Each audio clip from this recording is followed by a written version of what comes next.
پھر پنجاب سے یہ سرحد، پھر سرحد سے یہ آزان چل رہی ہے افغانستان میں، افغانستان سے آزان چلی مسقط میں، مسقط سے پھر اسکندریہ میں، اسکندریہ کے بعد یہ بغداد میں، بغداد کے بعد ملک شام میں، ملک شام سے ہوتے ہوئے مصر، مصر سے پھر صومالیہ، صومالیہ سے ہوتے ہوئے یہ جنوبی افریقہ، جنوبی افریقہ میں چلتے چلتے یہ آزان بحر اقیانوس، یہ شمال کی طرف بالکل اینڈ میں یہ سمندر ہے جس نے زمین کا 20% حصہ اپنے اندر سمویا ہوا ہے، 20% پانی بحر اقیانوس کا چل رہا ہے۔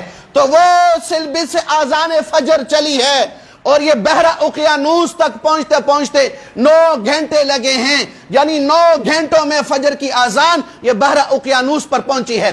پھر کیا ہوتا ہے کہ بحر اقیانوس میں فجر کی آزان ختم ہو رہی، ادھر انڈونیشیا سلبس میں ظہر کی آزان ہو رہی ہے، اس کے بعد پھر سماترا میں، پھر بلایا میں، پھر برما میں، پھر ڈھاکہ میں ظہر کی آزان، یہاں ظہر کی آزان ختم ہوتی ہے، انڈونیشیا سلبس میں پھر عصر کی آزان شروع ہو جاتی ہے، وہاں سے عصر کی آزان چلتی چلتی جتکارا میں پہنچی تو جتکارا میں ظہر کی آزان ہو رہی، انڈونیشیا میں مغرب کی آزان ہو رہی ہے، پھر یہ مغرب کی آزان چلتے بنگلہ دیش پہنچی، بنگلہ دیش میں مغرب کی آزان ہو رہی، انڈونیشیا میں عشاء کی آزان شروع ہو جاتی ہے۔ تو یہ 24 گھنٹے یہ آزان زمین میں گونج رہی ہے، ہر ملک میں گونج رہی ہے، ہر خطے میں گونج رہی ہے، کوئی لمحہ ایسا نہیں، کوئی جگہ ایسی نہیں کہ جہاں آزان کی آواز نہ گونج رہی ہو، آزان کے کلمات نہ سنائے جا رہے ہوں۔ یہ آزان کیا ہے؟ اشہد ان لا الہ الا اللہ، اللہ کی توحید ہے، اشہد ان محمد رسول اللہ، میرے نبی کی رسالت ہے، یعنی جہاں جہاں اللہ کی رسالت ہوگی وہاں میرے نبی، جہاں اللہ کی توحید ہوگی وہاں میرے نبی کی رسالت ہوگی، جہاں اللہ کی توحید کا ڈنکا ہوگا وہیں میرے نبی کی نبوت کا چرچا ہوگا۔ تو جہاں اللہ کا نام لیا جائے گا وہیں بھی محمد الرسول اللہ کا بھی نام لیا جائے گا۔ یہ ہے رسول اللہ کی عزت کہ کوئی فلاں خزان جو ہے وہ خلا اور فضا اور جنگل اور بیابان، سمندر اور صحرا اور جنگل اور دیہات اور شہر اور حجر اور پتھر، نباتات اور جمادات، حیوانات، درند اور پرند اور چرند، آبی، خاکی، ناری اور نوری، کہ جہاں اللہ کی توحید کا اعلان نہ ہو رہا ہو اور ساتھ ہی محمد الرسول اللہ کی بھی نبوت کا اعلان نہ ہو رہا ہو، اس سے بڑھ کر کوئی عزت؟ یہ اللہ کا وعدہ ہے میرے حبیب کے ساتھ، وَرَفَعْنَا لَكَ ذِكْرَكَ، میرے حبیب جہاں میرا نام ہوگا وہیں آپ کا نام ہوگا، وہیں آپ کا نام ہوگا۔ یہ ہے رسول کی عزت۔ اب مومنین کی عزت سنو بھائی، مومنین کی عزت وہ کیا عزت ہے؟ اللہ اکبر۔ یہ 17 رمضان آج سنا ہوگی نا جی، کل 17 رمضان ہے، تو اس 17 رمضان کو کیا ہوا بھائی؟ اونچی آواز سے، جنگ بدر ہوئی۔ ام عائشہ کا بھی انتقال ہوا ہے، اب دنیا سے رخصت ہوئی تھی 17 رمضان کو، اور 17 رمضان ہی کو جنگ بدر ہوئی ہے۔ تو یہ جنگ بدر ان 2 باتوں کی دلیل ہے۔ نمبر 1 عزت مومن کی، اور عزت کسے کہتے ہیں، مومن کی عزت اور عزت کسے کہتے ہیں۔ حضور نبی کریم صلی اللہ علیہ وسلم، جنگ بدر کا پس منظر یہ ہے، حضور نبی کریم علیہ السلام مدینہ میں تشریف فرما، آپ کو بتایا گیا کہ ابو سفیان رضی اللہ عنہ ابھی اسلام قبول نہیں کیا، وہ پورے مکہ والوں کا مال لے کر ملک شام گئے ہیں، وہاں مال بیچا ہے اور بہت زیادہ نفع لے کر واپس آ رہے ہیں۔ تو حضور نبی کریم علیہ السلام نے صحابہ سے مشورہ کیا کہ اگر اس لشکر کو پکڑ لیا جائے تو اللہ کی طرف سے ہمیں بہت سارا مال غنیمت مل سکتا ہے۔ صحابہ نے کہا یا رسول اللہ ہم حاضر، جیسے آپ کی رائے، کہ چلو تیاری کرو۔ تیاری کیا کروائی کہ لشکر پکڑنا ہے، لڑنا تو ہے نہیں، جنگ تو کرنی نہیں ہے، تو لہٰذا چلو ایسے ہی نکلو۔ اب یہ صحابہ نکلے ہیں 313، چند اسلحہ ساتھ، وہ کیا ہے بتاتا ہوں ابھی۔ اب بتاؤ بھی اللہ کے علم میں ہے کہ نہیں کہ آگے جنگ ہوگی؟ بولو بھائی، اللہ کے تو علم میں ہے کہ ابو سفیان کے لشکر سے لڑائی نہیں ہونی، ابو جہل کے لشکر سے لڑائی ہو جانی، اور لشکر بھی وہ ہوگا جو ان سے 3 گنا زیادہ ہوگا، تعداد میں بھی اور اسلحہ میں بھی، قوت میں بھی اور مال میں بھی ان سے زیادہ ہوگا۔ لیکن اللہ عالم الغیب والشہادہ،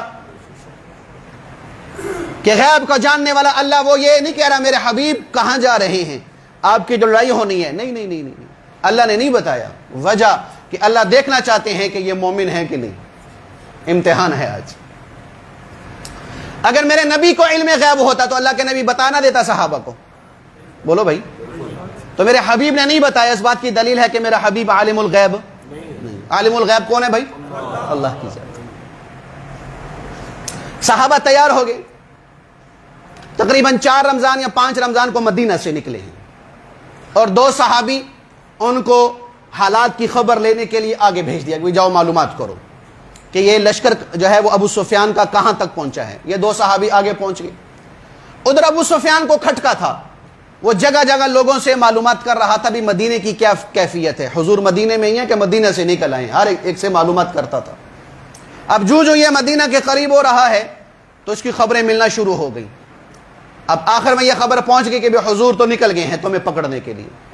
تو اس نے زمزم غفاری کو پیسے دیے اور دوڑایا کہ جاؤ بھی مکہ والوں کو اکٹھا کرو اور آؤ کہ اپنا مال بچاؤ، کہ محمد صلی اللہ علیہ وسلم اور اس کے صحابہ تمہارا مال پکڑنے لگے ہیں. تو زمزم غفاری مکہ پہنچا، اونٹ اس نے دوڑایا، اور دوڑایا جب مکہ میں داخل ہوا تو اس نے اونٹ کو اتنی زور سے کھینچا ہوا تھا کہ اس کے نتنے پھٹ چکے تھے، اور اونٹ سانس لیتا تھا تو وہ خون کے فوارے چھوٹتے تھے. یہ اترا، اس نے اپنا گریبان چاک کیا، بالوں کو اس نے بکھیرا. یہ اس بات کی دلیل تھی کہ بہت بڑی مصیبت سر پہ آن پڑی ہے. تو اس نے مکہ میں داخل ہوتے ہی شور ڈالا شروع کر دیا، آؤ بھی چلو اپنا مال بچاؤ، چلو اپنا پیسہ بچاؤ، چلو اپنا تجارتی سامان بچاؤ، چلو اپنی پونجی کو بچاؤ. ابو جہل نے یہ جب بات سنی تو اس نے ایک دم ایمرجنسی پورے مکہ میں نافذ کر دی. لوگوں کو اکٹھا کر رہا ہے، اسلحہ والوں کو اکٹھا کر رہا ہے، اپنی فوج اکٹھی کر رہا ہے، اپنی طاقت اکٹھی کر رہا ہے. کرتے 1000 کے قریب اس نے لشکر اکٹھا کر لیا، جس میں مال بھی، جس میں اسلحہ بھی، جس میں سواریاں بھی، جس میں عورتیں بھی، جس میں شراب بھی، جس میں کباب بھی، سب چیزوں کو اکٹھا کر دیا. اکٹھا کرنے کے بعد ناچنے گانے والیوں کو ساتھ لیا اور شراب اور کباب کو ساتھ لیا. لوگوں نے کہا ان لڑکیوں کا کیا کرنا ہے اور یہ شراب اس کو کیا کرنا ہے؟ کہا وہاں میں محمد صلی اللہ علیہ وسلم کو نعوذ باللہ قتل کر کے، صحابہ کو قتل کر کے 3 دن وہاں رہ کر میں جشن مناؤں گا اور میں عیاشی کروں گا اور میں خوشی مناؤں گا کہ میں نے ان کا صفایا کر دیا ہے. اس تکبر کے ساتھ وہ مکہ سے نکل رہا ہے، اس انا کے ساتھ وہ مکہ سے نکل رہا ہے، اور اس امید اور آس پہ نکل رہا ہے کہ آج محمد صلی اللہ علیہ وسلم اور اس کے صحابہ دنیا سے مٹ جائیں گے. اس تکبر کے ساتھ وہ مکہ سے نکلا ہے. مکہ سے کیسے نکلا ہے؟ مکہ سے نکلا، اللہ کے نبی صلی اللہ علیہ وسلم کو خبر پہنچ گئی کہ بھئی ہم نے تو لینا تھا ابو سفیان کو، لیکن اب آ گیا ہے ابو جہل کا لشکر. 1000 کا لشکر آ گیا ہے، جو اسلحہ سے لیس ہے، جو طاقت سے لیس ہے، جو ہر طرح کی قوت کے ساتھ لے کر میدان میں اتر رہا ہے. حضور نے سارے صحابہ کو بٹھا لیا، سارے صحابہ کو، 313 صحابہ، وہ 1000، دگنا لشکر آ رہا ہے. 313 صحابہ. اشیرو، اے صحابہ مجھے مشورہ دو اب کیا کریں. آئے تھے ابو سفیان کو پکڑنے، لیکن مقابلہ ہو جائے گا ابو جہل کے ساتھ. ابو سفیان کا لشکر پکڑتے تو مال ملنا تھا، ابو جہل کے ساتھ مقابلہ ہو گیا تو جان دینی پڑے گی. ابو سفیان کا لشکر پکڑتے تو دنیاوی اسباب ملنے تھے، ابو جہل سے ٹاکرا ہوگا تو تن سے سر جدا ہوگا. ابو سفیان کا لشکر پکڑتے تو مکہ مدینے کی زندگی میں تھوڑی سی خوشحالی، کوئی کھانے پینے کی چیزیں مل جانی تھی، گھر والوں کے ساتھ خوشی کے ساتھ چند لمحات گزارنے تھے. لیکن اب ابو جہل کا مقابلہ ہونا ہے. ہو سکتا ہے کہ جو بیوی چھوڑ کے آئے ہو وہ بیوہ ہو جائے، جو بچے چھوڑ کے آئے ہو وہ یتیم ہو جائیں، جو ماں باپ چھوڑ کے آئے ہو وہ بے آسرا ہو جائیں، جو بہن بھائی چھوڑ کے آئے ہو وہ بے آسرا ہو جائیں، جو روپیہ ڈھیلا اور زمین چھوڑ کے آئے ہو وہ سب تمہارے ہاتھ سے نکل جائے. بتاؤ کیا رائے ہے؟ بتاؤ کیا رائے ہے؟ مجھے مشورہ دیا جائے. اب ایمان کسے کہتے ہیں؟ ایمان میں نے بتایا تھا کہ ظاہری اسباب، ظاہری اعمال کا نام اسلام ہے. اندر جتنا اللہ پہ یقین ہوگا، جتنا اللہ پہ بھروسہ ہوگا، جتنا اللہ پہ توکل ہوگا، اور جتنی اللہ اس کے رسول سے محبت ہوگی اور اس کی محبت سب پر غالب ہوگی، یہ ایمان میں سب سے اعلیٰ درجے پہ ہوگا. یہ مومن کہلائے گا، یہ ایمان والا کہلائے گا. صحابہ ایمان والے تھے، مومن تھے، ایمان والے تھے، مومن تھے. سیدنا ابو بکر صدیق رضی اللہ عنہ کھڑے ہوئے، جو ہر کام میں پہل کرنے والے، ہر معاملے میں آگے بڑھنے والے، ہر نیکی میں پہل کرنے والے. سب سے پہلا ابو بکر کھڑا ہوا، فرمایا یا رسول اللہ صلی اللہ علیہ وسلم غم نہ کریں، آئے تھے ابو سفیان کو لینے لیکن مقابلہ ابو جہل سے ہو رہا ہے. یا رسول اللہ غم نہ ہو، غم نہ کریں، دل میں یہ بات نہ لائے کہ ہم آپ کو پیچھے چھوڑ دیں گے۔ آپ پر مرنا تو منظور ہے، آپ کو چھوڑنا منظور نہیں ہے۔ آپ پر قربان ہونا تو منظور ہے، بھاگ جانا منظور نہیں ہے۔ کہا ٹھیک ہے بیٹھ جاؤ۔ پھر حضرت عمر بن خطاب کھڑے ہوئے، انہوں نے بھی یہی بات فرمائی، یا رسول اللہ آپ کا اشارہ ہوگا جان قربان کر دیں گے، آپ کا اشارہ ہوگا ہم اپنے وجود کے ٹکڑے ٹکڑے کروا دیں گے، پریشان نہ ہو، ہم آپ کے ساتھ ہیں، ہم آپ کے ساتھ ہیں۔ حضور نے پھر فرمایا مجھے مشورہ دو، تو مقداد بن اسود رضی اللہ عنہ کھڑے ہو گئے۔ یہ تینوں صحابہ مہاجرین میں سے ہیں جو مکہ سے مدینہ آئے تھے۔ کہ یا رسول اللہ صلی اللہ علیہ وسلم، اللہ نے جو آپ کو حکم دیا ہے کہ ابو جہل سے لڑنا ہے، آپ حکم پورا کریں، ہم آپ کے ساتھ ہیں۔ ہم بنی اسرائیل نہیں ہیں کہ بنی اسرائیل نے موسیٰ علیہ السلام سے اور ہارون علیہ السلام سے کہا تھا اذهب انت وربك فقاتلا ان هاهنا قاعدون، میرے اے موسیٰ اور اے ہارون جاؤ آپ جا کے لڑائی کرو، آپ کا رب جا کے جنگ کرے، جہاد کرے، ہم سے لڑائی نہیں ہوتی، ہم سے جہاد نہیں ہوتا، فتح ہو جائے تو ہمیں بلا لینا، ہم بھی کھانے پینے کے لیے آ جائیں گے۔ فرمایا یا رسول اللہ ہم بنی اسرائیل نہیں ہیں کہ جو آپ کو یوں کہیں گے کہ آپ جاؤ، بلکہ ہم کہیں گے اذهب انت وربك فقاتلا انا معکم مقاتلون، یا رسول اللہ آپ بھی آئیں، آپ کا رب بھی آئے، تو جہاں آپ کا پسینہ گرے گا صحابہ کا وہاں خون گرے گا، صحابہ کا وہاں خون گرے گا، ہم نہیں پیچھے ہٹنے والے۔ یہ کون لوگ ہیں بھائی؟ مہاجر۔ مدینہ والے بھی خاموش ہیں۔ اللہ کے نبی نے پھر فرمایا عشیرو، مجھے مشورہ دو، مجھے مشورہ دو۔ تو پھر انصار نے کہا لگتا ہے کہ حضور نبی کریم علیہ السلام ہماری رائے لینا چاہتے ہیں، تو سعد ابن معاذ رضی اللہ عنہ کھڑے ہوئے حمد و ثنا کے بعد کہا یا رسول اللہ صلی اللہ علیہ وسلم آمنا بک، ہم آپ پر ایمان لائے، اللہ پر ایمان لائے، بن دیکھے آپ کی باتوں کو تسلیم کیا کہ اللہ ہے مانا ہے دیکھا نہیں، جنت ہے مانا ہے دیکھی نہیں، جہنم ہے مانی ہے دیکھی نہیں، بن دیکھے آپ پر ایمان لائے ہیں۔ اب کیفیت یہ ہو گئی ہے، آئے تھے کسی اور نیت سے لیکن معاملہ کچھ اور پیش آ رہا ہے اللہ کی طرف سے، تو اے میرے حبیب سل من شیتا اقطع من شیتا، میرے حبیب جس کے ساتھ چاہیں ہمیں جوڑ دیں، جس کے ساتھ چاہیں ہمیں توڑ دیں، جس کے ساتھ چاہیں صلح کروا دیں، جس کے ساتھ چاہیں جنگ کروا دیں، ہمارا مال بھی حاضر، جو مال آپ لے لیں گے، جو نہیں لیں گے، جو لے لیا وہ اس چھوڑے ہوئے سے ہمیں زیادہ محبوب ہوگا کہ آپ نے ہمارا مال قبول کر لیا ہے۔ آپ ہمیں حکم دیں کہ برگ الغیمات یمن تک، مکہ سے یمن تک گھوڑے دوڑاتے جائیں، پیچھے نہ دیکھیں، اللہ کی قسم ہم یمن تک گھوڑے دوڑاتے جائیں گے، پیچھے مڑ کے بھی نہ دیکھیں گے۔ آپ ہمیں کہیں کہ آگ کے سمندر میں چھلانگ لگا دو یا رسول اللہ، ہمارا بوڑھا، ہمارا جوان، ہمارا بچہ چھلانگ مار دے گا، آپ کے حکم کو نہیں توڑے گا، یعنی ہم آپ کے دائیں لڑیں گے، بائیں لڑیں گے، آگے لڑیں گے، پیچھے لڑیں گے، کہ ہمیں اللہ اس کے رسول کے حکم پر مرنا منظور ہے، آپ کو چھوڑنا منظور نہیں ہے۔ یہ کیا کہلاتا ہے بھائی؟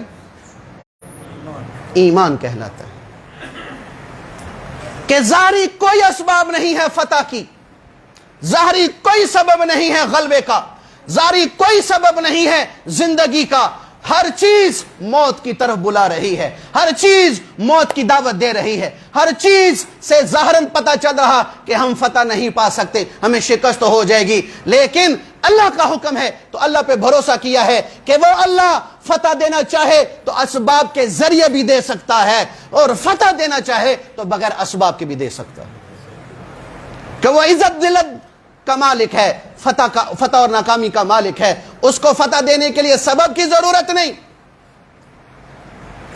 کہ وہ مسبب الاسباب ہے، بغیر سبب کے کر دے یا سبب کے ساتھ کر دے، اس کا کام ہے، ہم حاضر ہو گئے ہیں، اب اللہ جانے اس کا کام جانے، اس کو ایمان کہتے ہیں۔ اب ہم 2 منٹ کے لیے اپنے آپ کو دیکھیں، اپنے گریبان میں دیکھیں کہ جب حالات آتے ہیں، پریشانی آتی ہے، ہمارا رخ کدھر ہوتا ہے؟ ہمارا دھیان کدھر جاتا ہے؟ پیسے والے پہ پریشانی آئی تو دوڑ پیسے کی طرف، مال والے پر دوڑ آئی تو مصیبت آئی تو دوڑ مال والے کی طرف، اسباب والوں پر مصیبت آئی تو دوڑ اسباب والوں کی طرف، کوئی بیماری پریشانی آ گئی تو ڈاکٹر کی طرف، کوئی معاملہ پھنس گیا تو بڑے بڑے تعلقات کی طرف، گھر میں فاقہ آ گیا تو حلال نہیں تو حرام کی طرف، گھر میں مصیبت آ گئی حلال نہیں تو رشوت اور سود کی طرف۔ کیوں؟ کہ ہم مومن نہیں ہیں، ناراض نہیں ہونا، ہم مسلمان ہیں، اس لیے نماز بھی پڑھ لیتے ہیں، روزہ بھی رکھ لیتے ہیں, ذکر بھی کر لیتے ہیں, حج عمرہ بھی کر لیتے ہیں, لیکن جو مطلوب ہے ایمان, میں بھی خالی ہوں, آپ بھی خالی.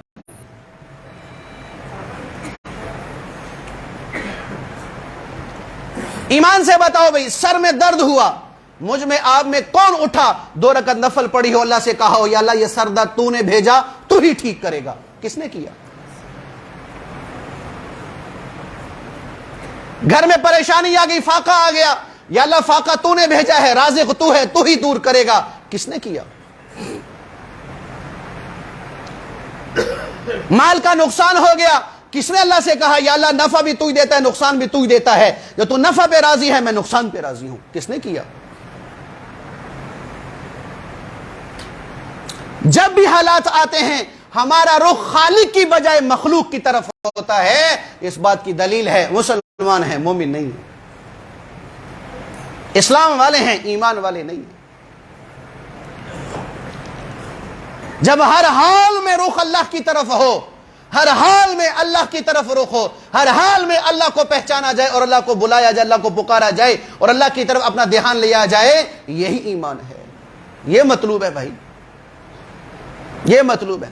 بایزید بسطامی رحمت اللہ علیہ کا انتقال ہو گیا, بہت بڑے, ان کو سلطان العارفین کہا جاتا ہے, ان کا یہ لقب ہے, بہت بڑے اللہ والے گزرے. تو کسی کو خواب میں ملے, کہا جی کیا ہوا؟ کہ اللہ نے مجھے اپنے دربار میں پیش کر کے کہا بایزید کیا لائے ہو, کیا لائے ہو؟ تو میں نے سوچا کہ اپنی عبادتیں, ریاضتیں, مجاہدیں ان کو چھوڑو اور یہ کہو کہ یا اللہ توحید لایا ہوں. کیا لایا ہوں؟ توحید لایا. تو میں نے کہا یا اللہ توحید لایا ہوں, کہ میں موحد تھا, مشرک نہیں تھا. اللہ, بڑے ہوتے ہیں تو بڑوں کی بھی چھوٹی بات پہ بھی پکڑ ہو جاتی ہے.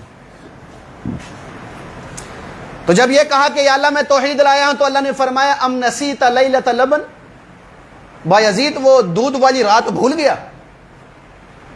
ہوا ایسے تھا, انہوں نے ایک دفعہ رات کو دودھ پیا, دودھ پینے کے بعد پیٹ میں درد ہو گیا.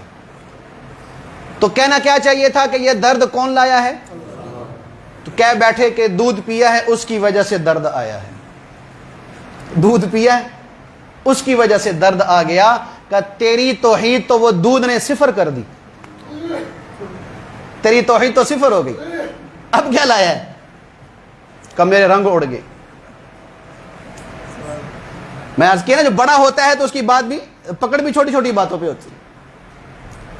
یعنی سبب کی طرف تُو نے نگاہ اٹھائی ہے, مسبب الاسباب کی طرف نہیں, کہ یہ تو سبب ہے. دودھ کیا ہے؟ دودھ میں کیا حیثیت, دودھ میں کیا طاقت کہ وہ پیٹ میں درد کرے یا طاقت پہنچائے؟ اللہ کا حکم ہے. کہ تو نے میری طرف نسبت نہیں کی, توحید صفر. اور ہم تو صبح سے لے کر شام تک اللہ کو درمیان میں لاتے ہی نہیں ہیں. یہ حکومت نے کر دیا, یا ڈالر نے کر دیا, یا پیٹرول نے کر دیا, چاچا عمران خان نے کر دیا, چاچا نواز شریف نے کر دیا, یا چاچا شہباز شریف نے کر دیا, اور کئی بے وقوف مولوی فضل الرحمان کے پیچھے بڑے ہوتے ہیں. آج مال اوپر, ریٹ اوپر چلا گیا, آج ریٹ نیچے آ گیا, آج میں نے یہ کھا لیا, آج میں نے یہ پہن لیا, آج میرے بیٹے نے یہ کھا لیا, آج یہ ہو گیا. تو ہم تو دوڑتے ہی اسباب کی طرف ہے, مسبب الاسباب کی تو ہماری نگاہ جاتی نہیں ہے. تو ہم کون سے موحد ہوئے, ہم کون سے ایمان والے ہوئے؟ لہذا بھئی ہر حال میں نگاہ کس پر ہو بھئی؟ اللہ پر. جو بھی حال آئے اللہ کی طرف ہو, اور جو حال آئے اس حال پہ صبر کرنے والے بنو. اللہ کی قسم اٹھا کے کہہ رہا ہوں, اللہ دنیا اور آخرت میں ہرا بھرا کر دے گا.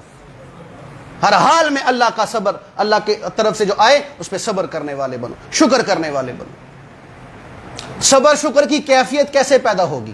حضور نبی کریم علیہ السلام اس کا حل بتایا ہے. فرمایا کہ جو دنیا کے معاملوں میں اپنے سے نیچے والے کو دیکھے اور دین کے معاملے میں اپنے سے اوپر والے کو دیکھے. دین کے معاملے میں اپنے سے اوپر والے کو دیکھنا ہے کہ ماشاءاللہ بھئی وہ تو تہجد بھی پڑھتا ہے, وہ تو روزانہ قرآن پڑھتا ہے, ذکر کرتا ہے, تسبیح کرتا ہے, اللہ کے راستے میں بھی نکلتا ہے, حج عمرے کرتا ہے. میں کیا کر رہا ہوں؟ میں تو کچھ بھی نہیں کر رہا. تو کیا ہوگا؟ دین کی طرف بڑھنے کا شوق پیدا ہوگا, اور صبر کی کیفیت بھی پیدا ہوگی, اور شکر کی کیفیت بھی پیدا ہوگی. اگر نیچے اور دنیا والے کو کیا, اپنے سے نیچے والے کو دیکھنا ہے دنیا کے اعتبار سے, کہ یار اس کے پاس تو 2 وقت کی روٹی بھی نہیں ہے, میرے پاس تو 2 وقت کی روٹی تو ہے, اللہ کا شکر ہے. یہ تو بیچارہ جو ہے وہ خیموں میں رہتا ہے, میرے پاس تو اللہ کا شکر ہے چھت تو ہے. سال میں 1-2 جوڑے پہنتا ہے. الحمدللہ میرے پاس سردی گرمی کے جوڑے ہیں. وہ تو چٹنی سے روٹی کھاتا ہے, چلو میرے گھر میں شکر ہے دال تو ہے. اس کا تو کاروبار بھی نہیں ہے, چلو میری نوکری تو ہے, ماہانہ میرے پاس پیسے تو آ رہے ہیں, میرے بچے زندگی تو گزار رہے ہیں. تو جب یہ کیفیت ہوگی دین کے اعتبار سے اوپر والا, دنیا کے اعتبار سے نیچے والا, تو صابر اور شاکر بنے گا. لیکن ہماری مصیبت یہ نہیں, ہماری مصیبت الٹ ہے, ہم نے الٹ کر دی ہے. ہم اپنے سے اوپر دنیا والے کو دیکھتے ہیں اور اپنے سے نیچے دین والے کو دیکھتے ہیں. وہ یہ تے نماز نہیں پڑھتا, شکر ہے میں 2 تے پڑھنا وہاں, اس نے تو 1 روزہ نہیں رکھا, میں 10 روزے تو رکھے نا, شکر ہے مولوی صاحب. تو ہم نے الٹ کر دیا کہ دین کے معاملے میں اپنے سے نیچے والے کو دیکھ رہے ہوتے. تو ہم جس سطح پر ہیں دین کے اعتبار جس سطح پہ اس پہ مطمئن ہوگی. بس ٹھیک ہے جی, میرے تو بڑا کوئی چودھری نہیں, میں بڑا پاٹے خاں ہوں, میرے تو بڑا کوئی ولی نہیں ہے گا. ہم نے یہ کام شروع دین کے دنیا کے معاملے میں اوپر سے دیکھ, اوہ نے 1 کروڑ کما لی, میرے کو 10 لاکھ آیا, میں تو نقصان میں جا رہا ہوں. یا اللہ تو نے میری نقصان کرنا تھا. وہ اتنی بڑی بڑی گاڑیوں میں پھر رہا ہے, میرے پاس موٹر سائیکل ہے. وہ اتنے بڑے بڑے گھروں میں رہ رہا ہے, میرے پاس 5 مرلے کا گھر. اس کے بعد بڑی بڑی ملیں, میرے پاس 3 مرلے کا دکان ہے. تو یہ کیفیت کیا ہو گئی ہے؟ ناشکری والی اور بے صبری والی. اس ناشکری اور بے صبری والی زندگی اور کیفیت نے ہماری زندگی سے برکت ختم کر دی. اس لیے مسلمان جس حال میں بھی یہ ہوتا ہے شکر نہیں کرتا, ناشکری کی کیفیت ہے. اور ناشکر کے لیے اللہ کا کیا فرمان ہے کہ دردناک عذاب دوں گا. عذاب کی مختلف شکلیں ہو سکتی ہیں جس کو ہم اس وقت سہ رہے ہیں. یہ بھی عذاب ہے بھائی کہ مہنگائی کہیں کھڑی نہیں ہو رہی, دن بدن آگے جا رہی ہے, حالات ایک جگہ نہیں ٹک رہے. بنیاد کیا ہے کہ مجھ میں آپ میں ناشکری کی کیفیت ہے, ناشکری کی کیفیت. جس بھائی سے بھی پوچھ لو, ہاں بھی کیا حال ہے, رونا دھونا کرتے کہ نہیں کرتا بھائی, بولو بھائی. ہاں صاحب 1000 آدمیوں سے پیچھو تو 2-4 کہیں گے الحمدللہ, اللہ کا شکر ہے جہاں رکھا ہوا ہے. 1000 میں 1-2 آدمی کہے گا. تو پھر 999 جب ناشکری کریں اور 1 آدمی شکر کرے تو اللہ کی طرف سے رحمت اترے. کب اترے؟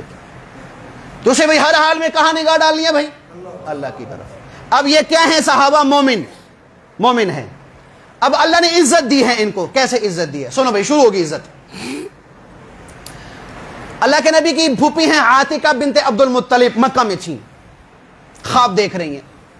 خواب کیا دیکھا کہ ایک گھوڑ سوار بیت اللہ آیا ہے اور بیت اللہ آ کے اعلان کر رہا ہے, یا آل غدر, اے غدر والو یعنی اے مکہ والو, اپنے قتل گاہ کی طرف نکلو, جہاں تم نے مرنا ہے ادھر نکلو. پھر وہ گھوڑے والا جبل ابی قبیس پہ چڑھا ہے, بیت اللہ کے سامنے پہاڑ ہے اس پہ چڑھا ہے. اس نے وہاں ایک پتھر پھینکا, وہ پتھر نیچے آیا تو چورا چورا ہو گیا. اور مکہ کے ہر گھر میں وہ ایک پتھر لگا, ہر گھر میں وہ پتھر پہنچا. بڑی پریشان ہوئی. صبح اٹھی, اپنے حضرت عباس کو بتایا کہ تیری قوم پہ بڑی مصیبت آنے والی ہے, ان سے کہو کہ جنگ کے لیے نہ جائیں, کہ میں نے رات یہ خواب دیکھا ہے. خیر ابو جہل کو بتایا گیا, وہ نہیں مانا, لشکر لے کے نکل گیا. راستے میں ایک اور شخص کو خواب آیا, راستے میں قیام کیا تو رات کو خواب دیکھ رہا ہے. خواب کیا دیکھ رہا ہے کہ ہمارے خیمے لگے ہوئے ہیں, یعنی کافروں کے خیمے لگے ہوئے ہیں. ایک اونٹ والا آیا ہے, اونٹ والا آیا ہے, اور وہ کیا کہہ رہا ہے, قتل ہوا عتبہ, قتل ہوا شیبہ, قتل ہوا ابو جہل, قتل ہوا امیہ, قتل ہوا فلاں, قتل ہوا فلاں. یعنی 70 آدمیوں نے جس نے جنگ بدر میں مرنا اور مردار ہونا تھا, سب کا اس نے نام لیا. خواب کے اندر سب کا اس نے نام لیا. اس کے پاس اونٹ تھا, اس نے اونٹ کو برچھا مارا, اس کے وجود سے خون نکلا اور خیموں کی طرف کو دوڑا دیا. کوئی خیمہ ایسا نہ تھا کہ جس خیمے پہ اس اونٹ کے خون کے چیٹے نہ پہنچی. وہ پریشان. اس نے پھر صبح ابو جہل کو بتایا کہ نہ جاؤ, میں نے یہ خواب دیکھا ہے. کہ چل ایک محمد صلی اللہ علیہ وسلم نعوذ باللہ وہ نبوت کا اعلان کر رہا ہے, وہ کافی نہیں ہے کہ اب تو بھی نبی بن رہا ہے, یہ اس نے کہا. تو یہ اللہ کی طرف سے مدد آ رہی ہے, مدد آ رہی ہے. خیر اب دونوں لشکر آمنے سامنے ہوئے, دونوں لشکر آمنے سامنے ہوئے. میرے نبی نے کیفیت دیکھی. وہ 1000 یا 313, ان کے پاس 300 تلواریں, مسلمانوں کے پاس 7 تلواریں. 700 نیزے کافروں کے پاس, مسلمانوں کے پاس 70 نیزے. 300 300 گھوڑے کافروں کے پاس، مسلمانوں کے پاس 2 گھوڑے، 700 اونٹ کافروں کے پاس، 60 اونٹ مسلمانوں کے پاس، اور وہ کھانے پینے سے لیس اور پیچھے ذخیرہ پڑا ہوا ہے کھانے پینے کا، اور یہ وہ صحابہ ہیں کہ جنہوں نے فاقے سے روزہ رکھا ہے، ہونٹ خشک ہیں، پیٹ کمر کو لگا ہوا، جسم میں پورا لباس بھی نہیں ہے، پاؤں میں پورے جوتے بھی نہیں ہیں، لیکن اللہ اس کے رسول کے نام پہ مرنے کے لیے آ گئے ہیں، کیونکہ ایمان والے تھے، کیونکہ مومن تھے۔ میرے نبی نے جب یہ کیفیت دیکھی تو کہا بھی چلو آج رات اللہ کو راضی کرو۔ حضرت علی فرماتے ہیں کہ یہ جو درمیان میں رات آئی تھی، کوئی صحابی ایسا نہ تھا کہ جو مصلی پہ کھڑا ہو کے اپنے رب کو راضی نہ کر رہا ہو، میرے نبی کے لیے عریش چھپڑ ایک بنایا گیا، جس میں آج بھی مسجد عریش موجود ہے، میدان بدر میں اللہ کے نبی وہاں پر خیمہ لگایا، اللہ کے نبی اندر، باہر سیدنا ابو بکر صدیق کھڑے ہیں، ننگی تلوار لے کے پہرا دے رہے ہیں، میرے حبیب نے مصلی بچھایا ہے اور اپنے مبارک ہاتھوں کو اللہ کی بارگاہ میں اٹھایا ہے، اے اللہ یہ قریش والے، یہ مکہ والے، یہ تیرے نافرمان، یہ تکبر کے ساتھ آئے ہیں، تیرے نبی کے نام کو مٹانے کے لیے آئے ہیں، تیرے دین کو مٹانے کے لیے آئے ہیں، اے اللہ میں اپنی زندگی کی ساری پونجی یعنی صحابہ تیرے در پہ لے آیا ہوں، میں اپنی دولت تیرے در پہ لے آیا ہوں، میں اپنی ساری زندگی کی کمائی تیرے در پہ لے آیا ہوں، اے اللہ ان کو فتح نصیب فرما، اے اللہ ان کے پاس جوتے نہیں ہیں انہیں جوتے عطا فرما، ان کے پاس اسلحہ نہیں ہے ان کو اسلحہ عطا فرما، یا اللہ یہ پیاسے ہیں ان کو پانی عطا فرما، یا اللہ یہ بھوکے ہیں ان کو کھانا عطا فرما، یا اللہ یہ پیدل ہیں ان کو سواری عطا فرما۔ پھر ایک جملہ بولا ہے، کون سا جملہ جو تاریخ میں کسی امتی کے لیے نبی نے نہیں کہا؟ کیا کہا؟ اللہم ان تہلک ہذہ العصابہ لا تعبد فی الدنیا، اے اللہ اگر یہ 313 کا جتھا میری زندگی کمائی آج شکست کھا گئی تو قیامت تک پھر تیرا کوئی نام لینے والا نہ ہوگا۔ اتنا بڑا مان میرے حبیب نے کیا ہے صحابہ کی جماعت، اور میرا حبیب بے قرار ہو کے تڑپ رہے ہیں جیسے کوئی سام کا ڈسا ہوا تڑپتا ہے، رو رہے ہیں جیسے غموں کا مارا ہوا رو رہا ہے، اللہ کو راضی کر رہے ہیں، کندھے پہ سے چادر مبارک وہ پیچھے گر گئی، ابو بکر میرے نبی کی آہیں اور سسکیاں سن رہے ہیں اور دعائیں سن رہے ہیں، ابو بکر سے برداشت نہ ہوا، تلوار کو پھینکی، پیچھے سے اللہ کے نبی کو اپنے سینے سے لگایا، یا رسول اللہ بس کر دیں، اللہ کی مدد آ گئی ہے، اللہ کی مدد آ گئی ہے۔ پھر صبح ہوا، پھر دونوں لشکر آمنے سامنے ہوئے ہیں، پھر میرے نبی کے ہاتھ اٹھے ہیں، یا اللہ یہ مسکین ہیں، یہ غریب فقیر ہیں، ان کی مدد فرما۔ تھوڑی دیر کے بعد صحابہ نے دیکھا کہ ایک ہوا کا بھگولا وہ اٹھا ہے زمین پر، علی نے کہا یا رسول اللہ یہ کیا ہے؟ فرمایا یہ جبرائیل ہے، تمہاری مدد کے لیے آسمان سے 500 فرشتے لے کے آ چکا ہے۔ پھر ہوا کا بھگولا اٹھا، یا رسول اللہ یہ کیا ہے؟ کہ یہ میکائیل ہے کہ 500 فرشتے لے کے تمہاری مدد کے لیے آ گیا، 1000 کافر 1000 فرشتہ اللہ نے زمین پہ اتار دیا۔ پھر فرمایا میرے حبیب 1000 کم ہیں، میں 3000 بھیج رہا ہوں، 3000 کم ہیں 5000 بھیج رہا ہوں۔ پھر اللہ نے عزت کی انتہا کر دی، میں نے کہا تھا نا بھی عزت کسے کہتے ہیں؟ اسے عزت کہتے ہیں۔ اذ یوحی ربک الی الملائکۃ انی معکم، انی معکم، میرے حبیب 1000 3000 5000 ہیں تو مخلوق، اب میں اللہ آ رہا ہوں، میں اللہ آ رہا ہوں تیری مدد کے لیے، میں اللہ زمین پہ اتر رہا ہوں تیری مدد۔ اس سے بڑھ کر عزت کیا ہوگی کہ جن پر دنیا میں مصیبت آتی ہے ان کا مددگار اللہ ہوتا ہے، اس سے بڑھ کر کوئی عزت ہے؟ ان سے بڑھ کوئی عزت والا ہے؟ لڑائی شروع ہوئی، 3 کافر نکلے، عتبہ شیبہ اور ولید۔ اللہ کے نبی نے انصار کو نکالا، چلو انصار، تو انہوں نے کہا بھی کون ہو؟ کہا انصار مدینہ۔ کہا ہماری تم سے کوئی لڑائی نہیں، جاؤ واپس، جاؤ واپس، اے محمد صلی اللہ علیہ وسلم ہمارا خاندان ہمارے مقابلے میں بھیجو۔ تو حضور نے کہا عبیدہ نکلو، علی نکلو، حمزہ نکلو۔ تو عبیدہ کی لڑائی عتبہ سے، حمزہ کی لڑائی شیبہ سے، علی کی لڑائی ولید سے ہوئی، ولید سے۔ حمزہ نے شیبہ کو قتل کر دیا، علی نے ولید کو قتل کر دیا، اور عتبہ نے جب عبیدہ نے جب عتبہ پہ حملہ کیا تو وہ بچ گیا، اس نے الٹا وار کر دیا عتبہ پہ، ان کی ٹانگ کٹ گئی۔ ٹانگ کٹ گئی. حمزہ اور علی دوڑے, عتبہ کو قتل کیا, عبیدہ کو اٹھایا, حضور کے قدموں میں لا کے رکھا, حضور کے قدموں کو سینے سے لگا کے کہا یا رسول اللہ میں شہید ہوں نا, میں شہید ہوں نا. فرما اللہ کے نبی روتے ہوئے فرمایا بے شک میں گواہ ہوں کہ تو اللہ کے راستے کا شہید ہے. پھر حدیث میں آتا ہے کہ اس جنگ کے بعد کئی عرصے کے بعد اللہ کے نبی کا میدان بدر میں گزر ہوا تو ان کو میدان بدر کے قریب دفن کیا گیا. تو خوشبو اٹھی جنت کی خوشبو اٹھی. یا رسول اللہ بڑی پیاری خوشبو آ رہی ہے. فرمایا یہ عبیدہ کی قبر سے آ رہی ہے, یہ عبیدہ کی قبر سے جو جنگ بدر کا شہید ہے. پھر گمسام کی لڑائی شروع ہوئی ہے.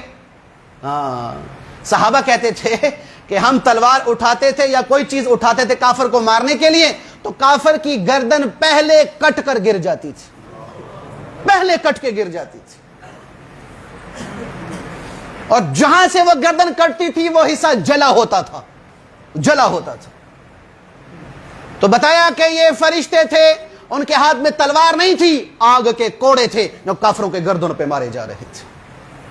اللہ نے یوں مدد فرمائی, 70 بڑے بڑے کافر قتل ہوئے, 70 بڑے بڑے جو ہے وہ قید ہوئے, 14 کے قریب صحابہ شہید ہوئے, 14 کے قریب صحابہ شہید ہوئے. پھر اللہ نے جب جنگ میں فتح نصیب فرما دی, مدینے والوں کو پتہ چلا کہ اللہ نے فتح دے دی ہے. مدینے والے نہیں مان رہے تھے, کہ وہ مانتے ہی نہیں ہے, ہو ہی نہیں سکتا کہ بے سر و سامانی میں اتنے بڑے لشکر کے ساتھ ٹکرا گئے ہوں. اللہ نے اپنی قدرت کا اظہار فرمایا کہ جو میرا ہے, جو مجھ پر ایمان لاتا ہے, میں کسی سبب کا محتاج نہیں, اس کو فتح دینے کے لیے خالی ہاتھ ہوگا میں غالب کروں گا, اسباب نہیں ہوگے میں فتح دوں گا. کہ یہ دلیل ہے جنگ بدر. خیر بھی وہ 70 قیدی جب مدینہ پہنچے پھر یقین آیا, اوہو اچھا اللہ نے مسلمانوں کو فتح دی تھی. تو جتنے مردار ہوئے تھے اس کو جنگ بدر میں جو گندا کنواں تھا سب میں اس کو ڈال دیا تھا, ابو جہل سمیت سب کو اس میں ڈالا تھا. اس کے اوپر کھڑے ہو کے اللہ کے نبی نے فرمایا تھا اے کافرو, اے ابو جہل, اے فلانے کہ اللہ نے میرے ساتھ جو وعدہ کیا تھا یعنی فتح کا اور غلبہ کا, اللہ نے وہ تو پورا کر دیا. تمہارے ساتھ جو اللہ نے وعدہ کیا تھا وہ پورا ہوا کہ نہیں, یعنی جہنم کا وعدہ پورا ہوا کہ نہیں. حضرت عمر بن خطاب پاس کھڑے تھے, یا رسول اللہ صلی اللہ علیہ وسلم یہ مردہ جسم بغیر روح والے آپ کی بات سمجھتے ہیں؟ فرمایا عمر تم سے زیادہ یہ میری بات سمجھ رہے ہیں, تم سے زیادہ یہ میری بات کو سمجھ رہے ہیں. تو پھر اللہ نے عزت اور کیا عطا فرمائی, سبحان اللہ.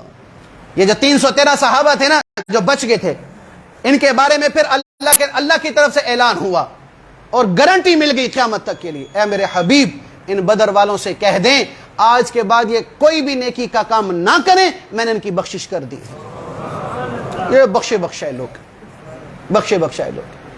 ایک دفعہ جبرائیل آئے اللہ کے نبی علیہ السلام کے پاس, یا رسول اللہ آپ کے صحابہ میں سب سے افضل کون ہیں, سب سے زیادہ محبوب کون ہیں, سب سے زیادہ عزت والے کون ہیں؟ کہ بدر والے. تو جبرائیل نے کہا یا رسول اللہ ہمارے آسمانوں میں بھی وہ فرشتے سب سے زیادہ عزت والے ہیں جو بدر میں شریک ہوئے تھے. تو بھئی عزت مومن کی ہے, مومن بننے کی کوشش کرو. اور عزت کسے کہتے ہیں؟ کہ جس کے لیے اللہ پاک اپنے اسباب اور اپنے ذرائع اور اپنی مخلوق کو تابع کر دے. اصل عزت یہ ہے. اس کو حاصل کرنے کے لیے بھی محنت ہے, گھر بیٹھے بندہ ایمان والے نہیں بن سکتا, مومن نہیں بن سکتا. جس کی دلیل ہمارے پاس جماعت والے ساتھی آئے ہوئے ہیں, ہمارے مدرسے میں افریقہ کے فرانس کے ساتھی آئے ہوئے ہیں, مستورات کے ساتھ آئے ہوئے ہیں, پاکستان میں. اس دن ہم ان سے پوچھتے تھے, کہا بھی صرف 2 لاکھ روپے میرا کرایہ لگا ہے, پاکستان آتے ہوئے صرف 2 لاکھ روپے کرایہ لگا ہے, اور یہاں آگے انہوں نے پیسہ نہیں کمانا اور روپیہ نہیں کمانا, زمینیں نہیں بنانی, یہاں آئے ہیں اللہ اس کے رسول کی بات کرنے کے لیے. کیوں؟ ایمان سیکھنا ہے, ایمان بڑھانا ہے, مومن بننا ہے. مسلمان تو ہیں, مومن بننا ہے. اس کی محنت کے لیے یہ فرانس سے چل کے یہاں پر آئے ہیں. تو ہم پاکستان میں رہ کے پاکستان کے اندر ایمان کی کیفیت, ایمان کی محنت نہیں کر سکتے بھائی؟ بولو بھائی. اس کے بھی نیت ارادہ کرو انشاءاللہ کہ ہم ایمان بنانے والی محنت میں انشاءاللہ ضرور وقت لگائیں گے. اور وہ کون سی محنت ہے بھائی؟ تبلیغ والی. سب نیت کرتے ہیں انشاءاللہ بھائی. آخری گزارش یہ ہے کہ ہمارے بھائی آئے ہوئے ہیں